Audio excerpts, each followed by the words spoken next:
அளவற்ற அன்புடையவனுமாகிய ஏக இறைவனுடைய சாந்தியும் சமாதானமும் இந்த நிகழ்விலே கலந்து கொண்டிருக்கக்கூடிய நமது ஒவ்வொரு வீடும் என்றென்றும் நின்று நிலவட்டமாக என்று பிரார்த்தித்தவனாக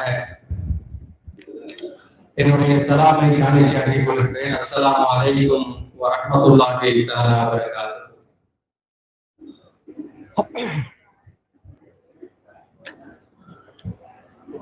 இந்திய அரசாங்கம் நிறைவேற்றியிருக்கக்கூடிய வக்ஃப் திருத்த சட்டத்தை திரும்ப பெற வலியுறுத்தி தமிழ்நாடு முஸ்லிம் சமூகத்தினுடைய வழிகாட்டியாக செயல்பட்டுக் கொண்டிருக்கக்கூடிய ஜமாத்துல் உலமா சபையின் சார்பிலே ஏற்பாடு செய்யப்பட்டிருக்கின்ற இந்த கண்டன பொதுக்கூட்டத்திலே திரளாக கலந்து கொண்டிருக்கக்கூடிய சமுதாயத்தினுடைய பிரமுகர்கள், இந்த நிகழ்வை தலைமையேற்றும் ஒருங்கிணைத்தும் நடத்தி கொண்டிருக்கக்கூடிய ஜமாத்துல் உலமா சபையினுடைய மாவட்ட தலைவர் தொடங்கி எல்லா பொறுப்பாளர்கள், சகோதர சமுதாய இயக்கங்களுடைய நிர்வாகிகள், தோழமை கட்சியினுடைய நிர்வாகிகள், அன்பிற்குரிய தாய்மார்கள் எல்லோருமாக பல ஆயிரக்கணக்கிலே இங்கே நாம் குழுவியிருக்கின்றோம். இந்த நிகழ்விலே கலந்து கொண்டு கண்டன உரையாற்றுவதற்கான வாய்ப்பை வழங்கி இருக்கக்கூடிய ஜமாத்துல் உலமா சபையும் இந்திய யூனியன் முஸ்லிம் லீக்கினுடைய இந்த மாவட்டத்துடைய தலைவராக செயல்பட்டுக் கொண்டிருக்கக்கூடிய அண்ணன் இப்ராஹிம் ஷா உள்ளிட்ட மாவட்ட நகர நிர்வாகிகள் எல்லோருக்கும் நன்றி சொல்வதற்கு நான் முதலிலே கடமைப்பட்டிருக்கின்றேன். அன்பார்ந்த சகோதரர்களே, இன்றைக்கு நடைபெற்றுக் கொண்டிருக்கக்கூடிய இந்த கண்டன பொதுக்கூட்டம் என்பது இந்த சமுதாயத்துடைய அடிப்படை ஜீவாதார உரிமைகளை பாதுகாப்பதற்காக நாம் திரண்டிருக்கிறோம். இந்தியாவிலே இன்றைக்கு நிறைவேற்றப்பட்டிருக்கக்கூடிய இந்த வக்ஃப் திருத்த சட்டம் என்ன செய்துவிடப் போகிறது என்ற கண்ணோட்டத்தோடு பார்த்து கொண்டிருக்கக்கூடிய நம்முடைய சகோதர சமுதாயத்துடைய சகோதர சகோதரிகளுக்கும் நம்முடைய தோழமை கட்சிகளே அங்கம் பெற்று நம்முடைய உணர்வுகளுக்கு மதிப்பளிக்க வேண்டும் என்பதற்காக மாத்திரம் இந்தியாவினுடைய ஜனநாயகம் பாதுகாக்கப்பட வேண்டும் என்பதற்காக நம்மோடு தோள் கொடுத்துக் கொண்டிருக்கக்கூடிய தோழமை கட்சியினுடைய சகோதரர்களுக்கும் இந்த சட்டத்தினால் இந்த சமூகத்தில் எத்தகைய மாற்றம் உருவாகிவிடப் போகிறது என்பதை சொல்ல வேண்டிய கடமையும் பொறுப்பும் நமக்கு இருக்கிறது. எனக்கு முன்பாக இங்கே உரையாற்றி இருக்கக்கூடிய தோழமை கட்சியினுடைய நிர்வாகிகள் உங்களிடத்திலே அதை எடுத்து சொல்லி இருப்பார்கள் என்ற நம்பிக்கை எனக்கு இருக்கிறது. அதிலும் குறிப்பாக மார்க்கத்தின் அடிப்படையில் வக்ஃப் என்றால் என்ன, ஒரு வக்ஃப் இந்த நாட்டிலே எதற்காக செயல்பட்டுக் கொண்டிருக்கிறது என்பது பற்றிய அழகான அற்புதமான உரையினை நம்முடைய உலமாக்கள் தந்திருப்பார்கள் என்கின்ற நம்பிக்கையும் எனக்கு இருக்கிறது. இருந்தாலும் இந்த சட்டம் குறித்தான யதார்த்த புரிதல்களை இந்த நாட்டிலே நம்மோடு தொப்புள் கொடி உறவுகளாக வசித்துக் கொண்டிருக்கக்கூடிய இந்தியாவிலே 14.2% இருக்கக்கூடிய சிறுபான்மை முஸ்லிம் சமூகத்தை தாண்டி கிறிஸ்தவர்கள், பார்சிகள், ஜைனர்கள், பௌத்தர்கள் என ஒவ்வொருவருக்கும் இந்த சட்டம் குறித்தான புரிதல்களை எடுத்துச் சொல்ல வேண்டியிருக்கும் நமது ஒவ்வொருவருக்கும் இருக்கிறது என்ற அடிப்படையில் உங்களிடத்திலே நான் சில கருத்துக்களை பரிமாறிக்கொள்வதற்காக ஆசைப்படுகின்றேன். என் அன்பார்ந்த சகோதரர்களை, கொடுத்திருக்கக்கூடிய நேரம் மிக குறைவு, 10 நிமிடங்களுக்குள்ளாக முடிக்க வேண்டும் என்று சொல்லி இருக்கிறார்கள். 10 நிமிடங்களுக்குள்ளாக முடிக்கக்கூடிய தலைப்பு அல்ல இந்த சட்டம். 10 நிமிடங்களுக்குள்ளாக இந்த சட்டத்தினுடைய பாதிப்பை எடுத்துக் கூறுவதற்கான நேரம் இது முடியாது. என் அன்பார்ந்த சகோதரர்களை, 173 ஆண்டுகால போராட்டத்தினுடைய முடிவிலே நாம் நின்று கொண்டிருக்கிறோம். 173 ஆண்டுகால போராட்டத்தை பின்புலமாக கொண்டிருக்கிறது இந்த வக்ஃப் திருத்த சட்டம். ஏதோ 2014 இந்த நாட்டிலே பாசிச பாஜக அரசாங்கம் ஆட்சி பொறுப்பிற்கு வந்ததற்கு பின்பாக அவர்கள் திட்டமிட்டு நிறைவேற்றி இருக்கக்கூடிய சட்டம் இந்த வக்ஃப் திருத்த சட்டம் என்று மாத்திரம் நீங்கள் நினைத்து விட வேண்டாம். இந்த சட்டத்திற்கு பின்பாக 173 ஆண்டு கால வரலாறு இருக்கிறது. ஒவ்வொரு முறையும் போராடித்தான் இந்த சட்டத்தை இந்த நாட்டிலே நாம் நடைமுறைப்படுத்தி இருக்கின்றோம். என் அன்பார்ந்த சகோதரர்களே, இந்தியாவினுடைய அரசாங்கத்தின் கட்டுப்பாட்டிலே இருக்கக்கூடிய வம்சி என்று சொல்லுவார்கள், அந்த வம்சி என்கின்ற இணையதளத்திலே Waqf asset management system of India என்று பொருள்படக்கூடிய அந்த இணையதளத்தில் இந்தியாவிலே எத்தனை லட்சம் ஏக்கர் நிலங்கள் வக்ஃபுக்கு இருக்கின்றன, சொந்தமாக இருக்கின்றன என்ற தரவுகள் இருக்கின்றன. அந்த வம்சி இணையதளத்தினுடைய இடது பக்க ஓரத்தில் ஒரு ஸ்லோகனை இந்திய அரசாங்கமே பதிவு செய்திருக்கிறது. அது என்னவென்று சொன்னால், ஒன்ஸ் வக்ஃப் இஸ் ஆல்வேஸ் வக்ஃப் என்ற வாசகம் அங்கே இடம்பெற்றிருக்கிறது. ஒரு முறை ஒரு சொத்து வக்ஃப் செய்யப்பட்டு விட்டால் அது காலத்திற்கும் அது வக்ஃப் சொத்து தான் என்பது பொருள். இதை நம்முடைய மார்க்கம் வலியுறுத்துகிறது, அதை இந்தியாவுடைய அரசாங்கமும் ஒப்புக்கொள்கிறது. அப்படி என்று சொன்னால் இந்த வக்ஃப் சொத்தினுடைய வரலாறு, இந்த வக்ஃப் சொத்து இந்த நாட்டிலே எதற்கு இருக்கிறது, ஏன் இவர்கள் இந்த வக்ஃப் சொத்திலே கை வைக்கிறார்கள், ஏன் வக்ஃப் திருத்த சட்டத்தை இவர்கள் கொண்டு வருகிறார்கள் என்பதை புரிந்து கொள்ள வேண்டிய கடமையும் இதன் மூலம் நமக்கு உருவாகிறது. எனக்கு முன்பாக உரையாற்றியவர்கள் நடப்பு சட்டத்தை பற்றி உங்களிடத்தில் எடுத்துரைத்திருப்பார்கள். இந்த சட்டம் எத்தகைய பாதிப்பை தருகிறது என்பதை சொல்லி இருப்பார்கள். என் அன்பார்ந்த சகோதரர்களே, இந்த வக்ஃபினுடைய சட்டம் என்பது சுதந்திர இந்தியாவிலே இந்த நாடு சுதந்திரம் அடைந்ததற்கு பின்பாக மாத்திரம் உருவாக்கப்பட்ட சட்டம் அல்ல. கிட்டத்தட்ட 1850 இந்த சட்டத்துடைய தொடக்கம் இருக்கிறது. 1850 இந்தியாவை ஆண்டு கொண்டிருந்த விக்டோரியா மகாராணியுடைய தலைமையிலே நடைபெற்ற பிரிட்டிஷ் அரசாங்கத்திடமிருந்து நம்முடைய கோரிக்கைகள் வலுப்பெறுகின்றன. 1850 லண்டன் பிரிவியூ கவுன்சிலே உருவாக்கப்பட்ட அல்லது தொடுக்கப்பட்ட ஒரு வழக்கு, ஒரு சட்டம் எதை சொன்னது என்று சொன்னால், வக்ஃப் சட்டத்தை கையாளுவதில் மிகப்பெரிய குளறுபடிகள் இருக்கிறது.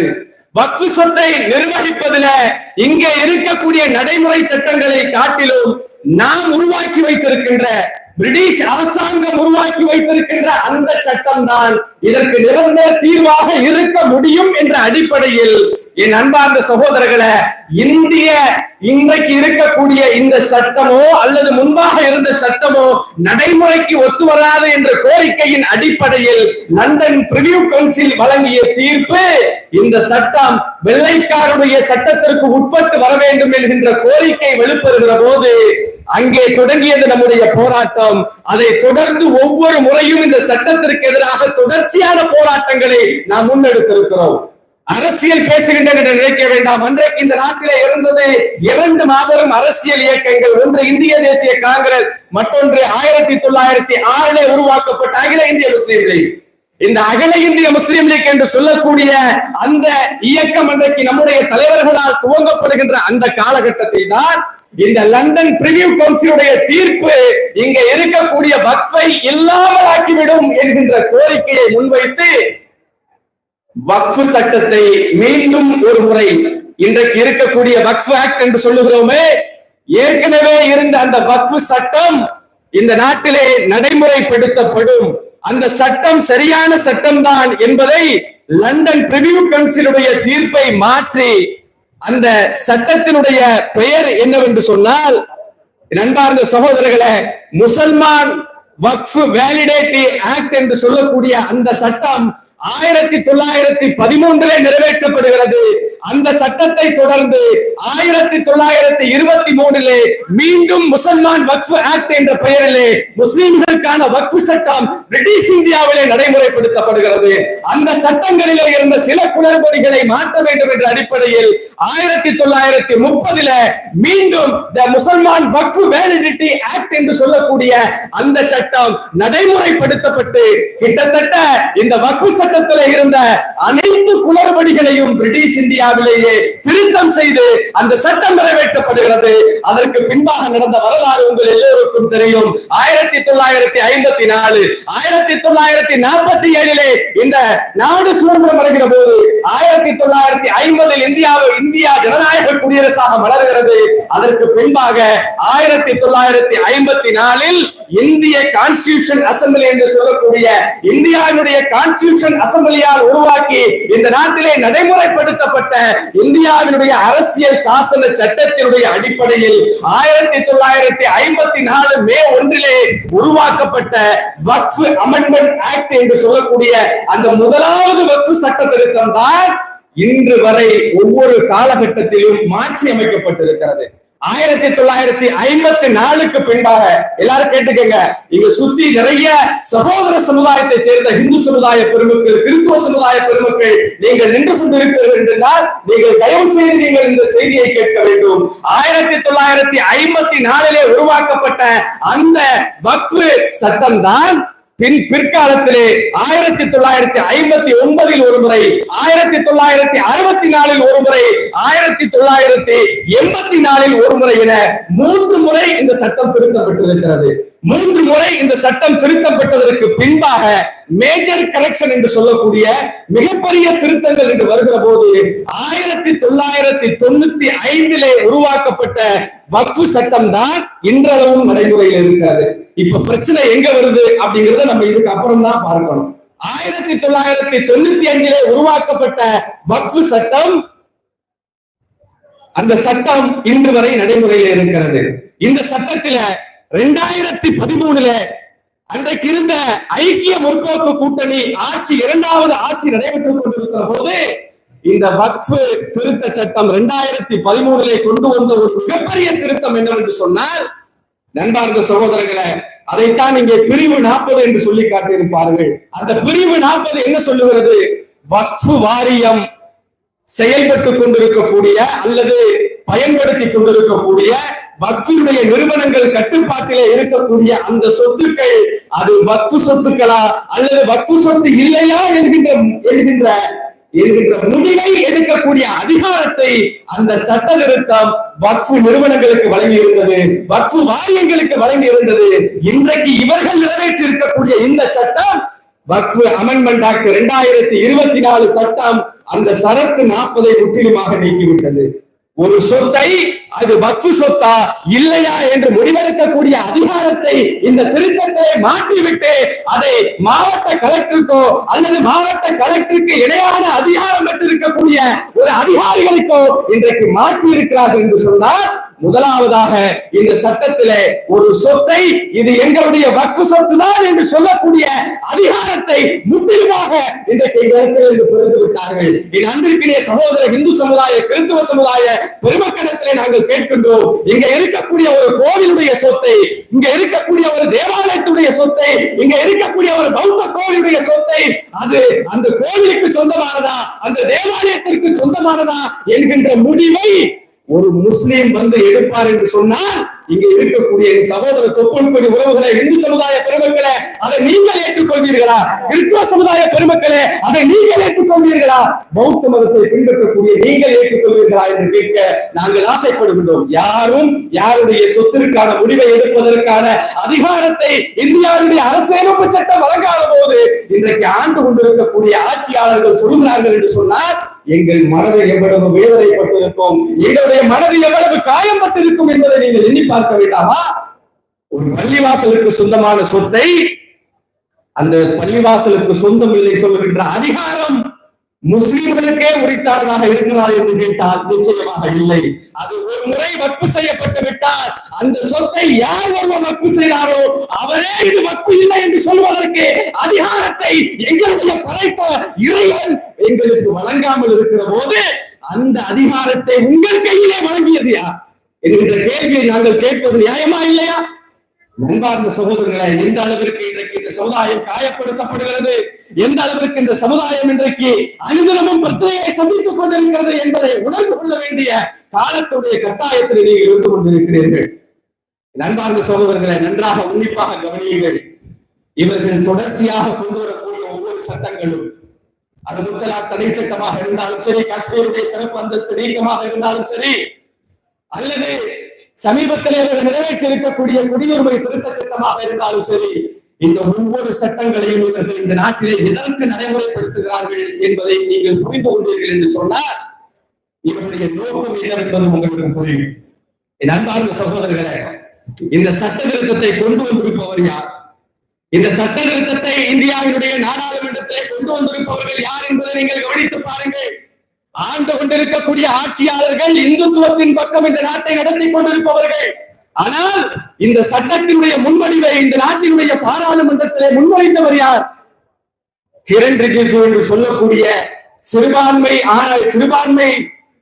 அமைச்சர் என்று சொல்லக்கூடிய ஒரு பௌத்த மதத்தை சார்ந்தவரை வைத்து ஒரு முஸ்லிம்களுக்கான காரியத்தை அவர்கள் செய்திருக்கிறார்கள். ஆகவே இவர்கள் இந்த நாட்டிலே எதை சொல்ல வருகிறார்கள் என்று சொன்னால், இந்த நாட்டினுடைய அத்துணை சமூகங்களுக்குமான அடிப்படை உரிமைகளில் ஒவ்வொரு சமூகமாக கை வைத்து அந்த ஒவ்வொரு சமூகங்களுக்கு எதிராகவும் சிறுபான்மை சமூகங்களையே முன்னிறுத்தி முஸ்லிம்களுக்கு எதிராக பௌத்தர்களை, முஸ்லிம்களுக்கு எதிராக கிறிஸ்தவர்களை, கிறிஸ்தவர்களுக்கு எதிராக சீக்கியர்களை என தொடர்ந்து ஒவ்வொரு சமூகங்களாக குறிவைத்து இந்த நாட்டிலே சிறுபான்மை சமூகங்களை இல்லாமல் ஆக்குவதற்கான முயற்சியை இவர்கள் மேற்கொண்டிருக்கிறார்கள்.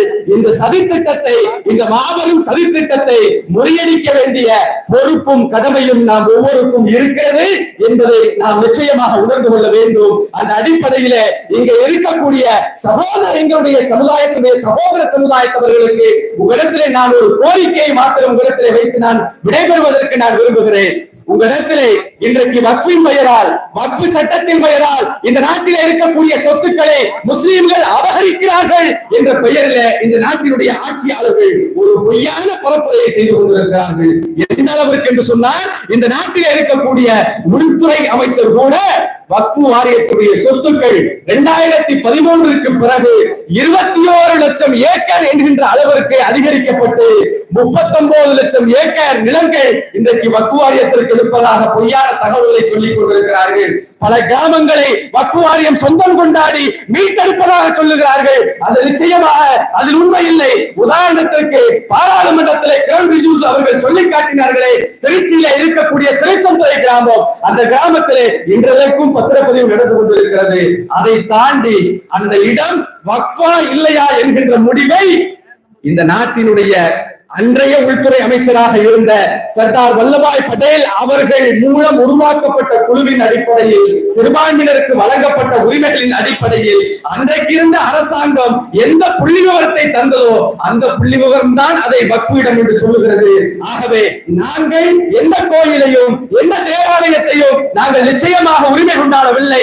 அது மாத்திரமல்ல, அப்படி உரிமை கொண்டாடுவது இந்த மார்க்கத்தின் அடிப்படையில் அது சரியானதும் அல்ல என்கின்ற அடிப்படையில் ஒரு உத்தரவாதத்தை இடத்திலே சொல்லி நான் நிறைவு செய்ய ஆசைப்படுகிறேன். என் அன்பார்ந்த சகோதரர்களை, இந்த நாட்டிலே இருக்கக்கூடிய ஒவ்வொரு கோவில்களும் ஒவ்வொரு தேவாலயங்களும் பாதுகாக்கப்பட வேண்டும் என்பதை எங்களிடத்திலே தலைவர்கள் சொல்லி தந்திருக்கிறார்கள்.